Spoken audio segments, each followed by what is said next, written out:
So first of all, let's talk about the racial coding of the word riot. Just a couple weeks ago, when a bunch of armed white people went and protested the shutdown at the state capitol buildings and were screaming in the face of police officers and some even pushing them around, just a peaceful protest. Nobody got hurt.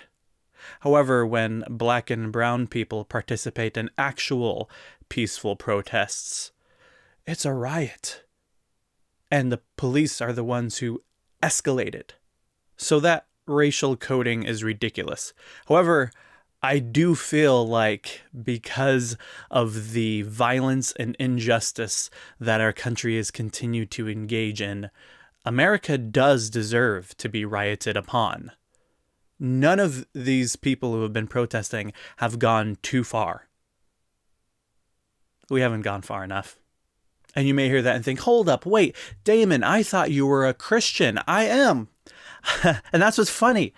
This actually comes from my Christian faith. I'm a Jesus-following, Spirit-filled, Bible-believing Christian who, yes, believes America deserves to be rioted upon. Because I'm a Christian who follows Jesus. Therefore, I'm talking about a God who riots. Jesus riots when he goes into the temple with a huge crowd around him there to protect him from being arrested as he destroys property inside the temple, even loots because he's freeing the animals out of there and pouring coins out. And what's interesting, when we look at this event in the Bible, this is actually an extremely significant part of the Jesus story. Let's read this story in the Gospels and see how it evolves. Mark was the first gospel written. Let's see his account. Then they came to Jerusalem, and he entered the temple and began to drive out those who were selling and those who were buying in the temple. And he overturned the tables of the money changers and the seats of those who sold doves. And he would not allow anyone to carry anything through the temple. He was teaching and saying, "Isn't not written, 'My house shall be called a house of prayer for all the nations'? But you have made it a den of robbers." And when the chief priests and the scribes heard it, they kept looking for a way to kill him, for they were afraid of him, because the whole crowd was spellbound by his teaching. And when evening came, Jesus and his disciples went out of the city. So yeah, that's a riot there. The Christians out there who are criticizing what's going on in Minneapolis and now all over the country, it is very strange. And it seems like they're not actually following the Jesus of the Gospels and are more likely following a remolding of Jesus by white supremacists. And they don't realize that they've always been following that Jesus. Now, Matthew was the second gospel written, and based on how it's written, biblical scholars have determined that the writer of Matthew must have had access to a copy of the Gospel of Mark and a copy of something we don't have access to, a list of quotes from Jesus that biblical scholars refer to as Q, coming from the German Quelle, meaning source. And when the writer of Luke wrote that gospel, he also had a copy of Mark and Q. And so when we compare gospels, we can see Matthew and Luke writing down what Mark wrote and adding extra stuff based on what they wanted to communicate to their particular audience. The gospel writers weren't historians, they were evangelists. They had a message that they wanted to send, and they used these Jesus stories to send that message. And the purpose of these stories were getting people to follow this Jesus movement way more than it was to get people to believe in a bunch of literal historical stories. They weren't worried about that. And so when we get to the event of Jesus in the temple, Matthew writes pretty much what Mark writes, but then he adds, "The blind and the lame came to him in the temple, and he cured them."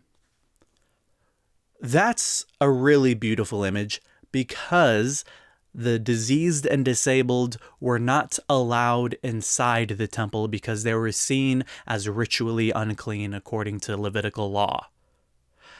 And so Matthew adds this image of Jesus comes in, overturns the tables, starts kicking people out of there, And all the diseased and disabled people who were never allowed in the temple because they were ritually unclean come rushing inside the temple to be healed.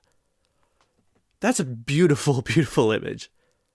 I actually never heard anyone point that out in the way that Matthew tells the story. I only noticed it super recently during the recent Good Friday when we were looking through these stories on my stream. But I love that. And so we see Matthew takes this story and escalates it. There are some stories in Mark that Matthew also writes about, and he tones it down for his own purpose. Luke, too, tones it down for their own purpose. But when it comes to this particular story, this story always gets turned up. And the significance of it also always gets turned up. Now, when we look at Luke's version, he pretty much writes what Mark writes, and the only thing he adds is to say every day he was teaching in the temple. So other Gospels also say that Jesus did come back to the temple to teach throughout the week, but Luke adds it right after this event. And so Luke makes sure to communicate that after this event, Jesus makes the temple his new base where he will teach others this new radical message. That honestly sounds like the description of a coup. Jesus takes the place over and says, hey, this place is ours now. And they're going to listen to these radical teachings. So Luke escalates this event by adding details and escalates the significance of it as well. And then we get to the Gospel according to John, and this was written way later than the other Gospels. And there are plenty of stories in here that are only in John, and there are plenty of stories in the other Gospels that John doesn't feel like including, but he definitely makes sure to include this story of Jesus in the temple. And what does John do? Of course, he escalates it by moving the story from the end of the story to the beginning. Matthew, Mark, and Luke write about this event happening during the last week of Jesus' ministry before he's crucified. John moves it to the beginning of his ministry, right after his first miracle at the wedding at Cana. So for John, he understands that this event is so significant, we got to put this at the beginning. This is how the whole thing starts for John. And then when it comes to what he writes, he simply adds just a whole lot more details and stuff that he was flipping over and adds some dialogue of people confused and upset and frustrated. But yeah, each gospel escalates it. So that shows us over time, as we see the evolution of the Jesus story, certain parts of the Jesus story are switched around through toning things down a bit, and other parts of the story are escalated. And this part of the story of Jesus rioting in the temple is always turned up. And that makes me feel like that evolution of the escalation of this part of the story should have continued escalating throughout Christian history. And it seems like eventually Christians just started toning it down more and more and more. On my Twitch stream, we've been talking about this, and I saw someone come in the chat and immediately was like, yeah, but that was just a one-time event. It's like so many Christians are so ready to just tone it all the way down, but it was always supposed to get escalated. And we see that when we see the Gospels, when we just read the Gospels. So many Christians don't realize that they've now become what Martin Luther King Jr. called the white moderate. Plenty of people have been posting this quote all week, especially in response to people criticizing these protests.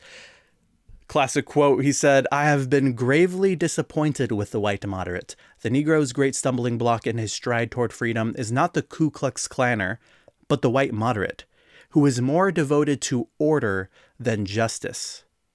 Shallow understanding from people of goodwill is more frustrating than absolute misunderstanding from people of ill will." It's the people who are saying stuff like, yeah, I agree with the cause, I just don't agree with your methods. You need to slow down. You need to chill out. Only extremely privileged people tell marginalized people to just chill out and slow down on this. Let's just ease into the justice. Meanwhile, people are fighting for their lives. We can't slow down and shut up and chill out and try to ease into things because we're fighting for our very survival. Christians have always been able to call out other Christians for being hypocritical when they play the role of the strict religious teachers who were condemning Jesus and were trying to stop Jesus' ministry.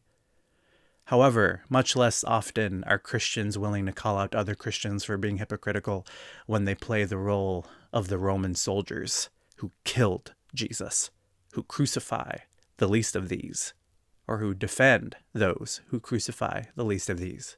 When police take black lives, those are modern-day lynchings.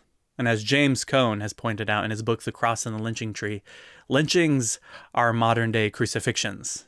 And the crucifixion was a first-century lynching.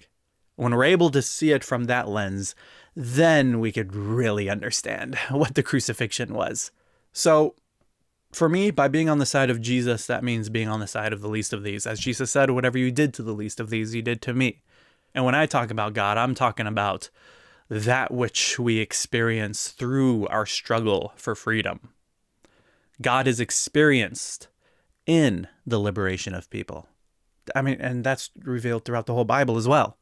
So in these difficult times where so many people are angry, scared, grieving, confused, people ask, where is God? Where is God in all this?